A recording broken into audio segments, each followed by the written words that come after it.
De volta com a resposta. A pergunta era: sobre estoques e investimentos, o empresário que viu suas vendas serem iguais ou maiores que as que haviam sido planejadas teve: letra A, investimento involuntário igual a zero. Letra B, investimento voluntário igual a zero. Letra C, investimentos voluntário e involuntário maiores que zero. Letra D, estoques aumentados. Ou letra E, estoques inalterados. A resposta, letra A, investimento involuntário igual a zero. Na verdade, se ele for igual aos investimentos, ao que ele tinha proposto fazer de estoque, então é igual a zero, tá bom? Tudo bem? Vamos ao conteúdo aqui. Bom, modelo keynesiano simples, o lado real. Agora o objetivo é analisar cada parte componente da demanda agregada.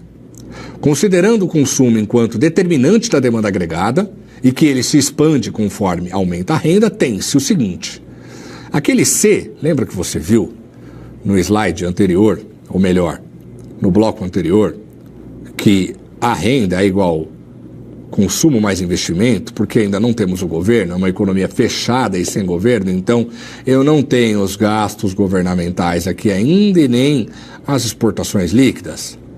Não tem isso aqui ainda, certo? Então, esse C aqui, eu vou destrinchar ele aqui agora para você. O C, ele é igual consumo autônomo mais propensão marginal a consumir, tá? Primeira coisa que eu quero chamar a atenção: esse CY que está aqui, C minúsculo que multiplica a renda disponível, ele pode aparecer em manuais de macroeconomia como A, B, A que multiplica B, então ele pode ter outras siglas. Isso não compromete o entendimento, nem as contas que a gente vai fazer aqui, ok? Tá? Então o consumo, que é dependente da renda, é igual ao consumo autônomo mais a propensão marginal a consumir, que é o CY, tá? Então, o consumo autônomo é sempre maior que zero. O consumo autônomo é aquele gasto que acontece independentemente do nível da renda.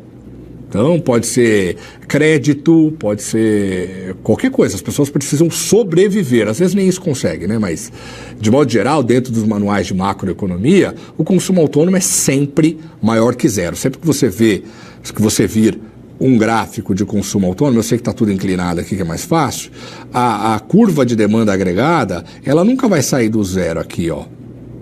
Ela sempre vai sair daqui, de cima, porque este espaço aqui é o consumo autônomo. O consumo autônomo é sempre maior que zero. Sempre maior que zero, tá?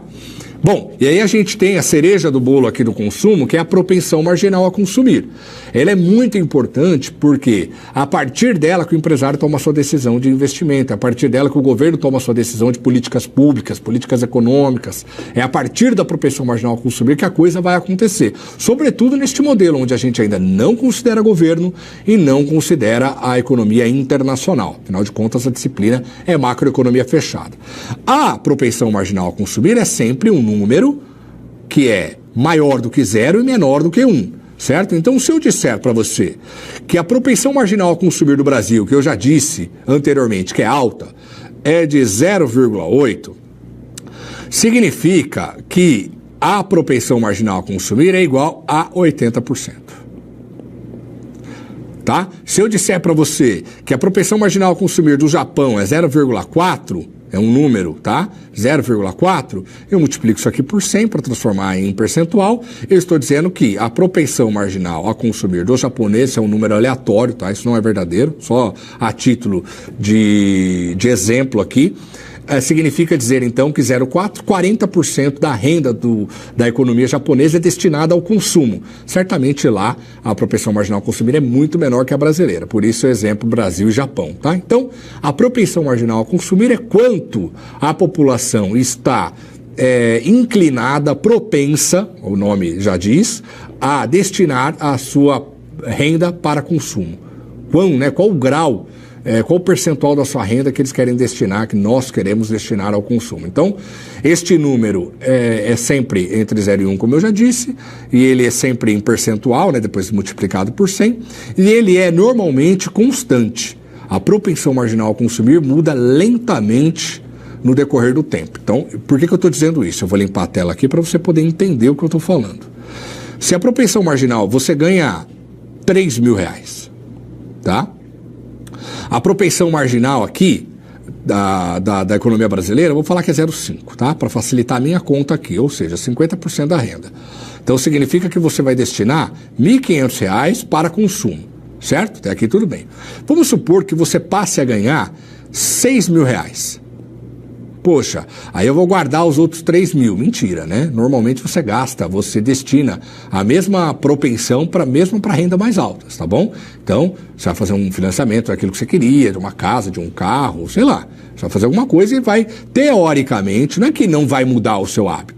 Você pode, ganhando mais, aumentar a sua propensão marginal a poupar. Agora, olhando a coletividade, a sociedade como um todo, isso muda muito lentamente. Então, teoricamente, eu sei que olhando um caso isolado, isso acaba atrapalhando um pouco, mas teoricamente, a propensão marginal a consumir permanece inalterada. Então, dos 6.000, você destinará R$3.000 para consumo.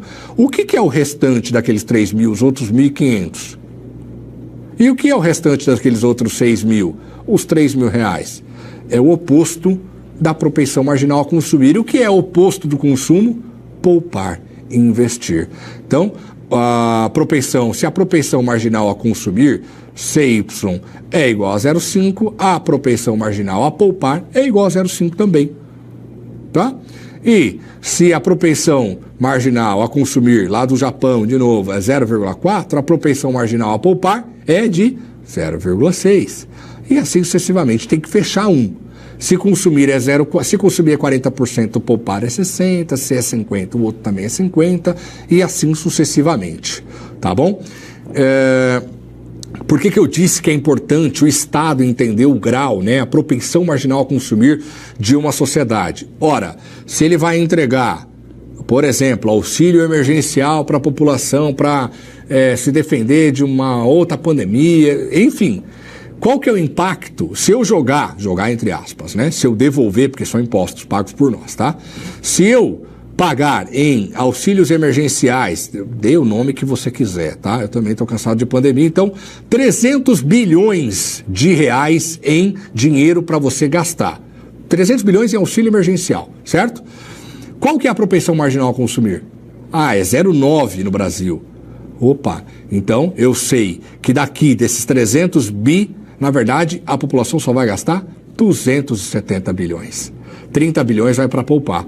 Então o governo, entendendo e sabendo a propensão marginal a consumir, ele sabe o impacto que a política econômica, neste caso, uma política fiscal expansionista, causará na economia. É muito importante saber.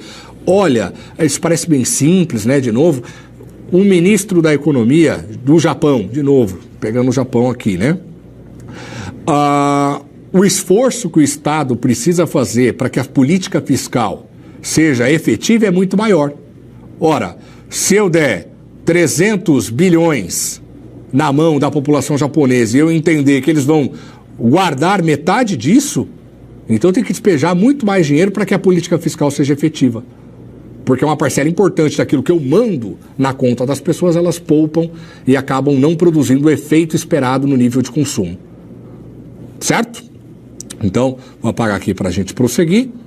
Por isso, a propensão marginal a consumir é tão relevante. Para os empresários também, né? O empresário paga salário e sabe, ou tem mais ou menos uma direção de quanto desses salários viram consumo, tá bom? Consumo autônomo corresponde à parcela do consumo, então, para sintetizar aquilo que nós falamos até aqui. Consumo autônomo corresponde à parcela do consumo que independe do nível de renda, já disse, né? Ou seja, é determinada por outros fatores que não sejam a própria renda, ou que não seja a própria renda. Tais como disponibilidade de crédito, consumos essenciais para a subsistência, ajuda externa ou governamental. Aqui, neste caso, a ajuda externa não entra, né? Porque macroeconomia fechada, mas só para que vocês saibam, né? De onde deriva consumo autônomo. E ajuda governamental também, né? Eu falei de auxílio emergencial, pode ser auxílio-desemprego, né? Seguro-desemprego, pode ser qualquer tipo de auxílio que o governo te entregue, tá? Então, isso tudo, parte disso será destinado a consumo autônomo, outra parte a propensão marginal a consumir e parte para poupar. Já a propensão marginal a consumir é um indicador que relaciona variações no consumo a acréscimos na renda, ou seja, aumento do consumo por unidade de renda. Então, na verdade, se eu aumentar a renda em 100 bilhões, de novo aquela continha, né? E a minha propensão marginal a consumir for 0,5, então 50 bilhões de incremento no consumo a cada 100 bilhões de acréscimos na renda. Então, a propensão marginal a consumir me dá o impacto do consumo sempre que eu tenho um impacto na própria renda. Ok? Vamos avançando. Aqui, para falar um pouco sobre renda de equilíbrio, tá bom? Vou passar rapidamente porque eu vou falar com mais calma sobre isso em outro bloco, tá? Bom, a renda de equilíbrio é igual a 1 sobre 1 menos C que multiplica os gastos autônomos. Essa expressão aqui é o multiplicador de gastos, tá? Que também muitas vezes é chamado de multiplicador keynesiano. Tá? O multiplicador de gastos é o multiplicador de gastos autônomos. Veja, aqui está o multiplicador e aqui está aquele consumo autônomo. Tá? Considere um exemplo de função consumo dada pela expressão C é igual a 200 mais 0,8y. Dessa expressão pode-se dizer que o consumo autônomo é igual a 200, a propensão marginal a consumir é igual a 0,8 e vocês sabem, ou você sabe que é 80%, e, considerando que, por hora, a demanda agregada é dada apenas pelo consumo, em condição de equilíbrio, consideraremos poupança igual a 0. Tá? E aqui tem, para calcular a renda de equilíbrio, né? A renda é igual a consumo, eu não tenho mais nada, eu não tenho governo, não tenho lado internacional, não tenho absolutamente nada, então a renda é igual a consumo. Se a poupança é igual a 0, a minha propensão marginal a consumir é igual a 100%. Se eu não poupo nada, a propensão marginal a consumir é igual a 1, tá? Então, Y é igual, lembra que eu ia destrinchar o C, consumo autônomo mais propensão marginal a consumir? É isso que tem aqui. 200 é o consumo autônomo, 80% é a propensão marginal a consumir. É claro que eu falei que aqui a propensão marginal a consumir é igual a 1, 0,8 só para que o cálculo fique interessante, tá bom? Y, eu levo 0,8, na verdade os dois lados da equação, né, por menos 0,8, então 0,8 para lá, y menos 0,8, y igual a 200, depois, y colocado em evidência aqui, né, 1 menos 0,8 igual a 200, e aí por fim, a renda de equilíbrio é igual a 200, que divide 1 menos 0,8, que é o multiplicador, já falei, né, que é igual a 1.000. A renda de equilíbrio, neste caso, onde o consumo autônomo é igual a 200, e a propensão marginal a consumir é igual a 80%, então a renda de equilíbrio é igual a 1.000. Sabendo que o consumo autônomo é 200 e que a população gasta 0,8% do que ganha, esse está muito garrancho, né? Sabendo que o consumo autônomo é 200 e que a população gasta 80% do que ganha, eu sei que a renda de equilíbrio é igual a 1.000. Certo? Vamos para a nossa interatividade? Qual a renda de equilíbrio para uma economia cuja propensão marginal a poupar, veja a diferença, é igual a 0,6 e o consumo autônomo é igual a 650? Letra A, 850. Letra B, 1.220. Letra C, 1.250. Letra D, 1.500. E letra E, 1.625. Já voltamos com a resposta.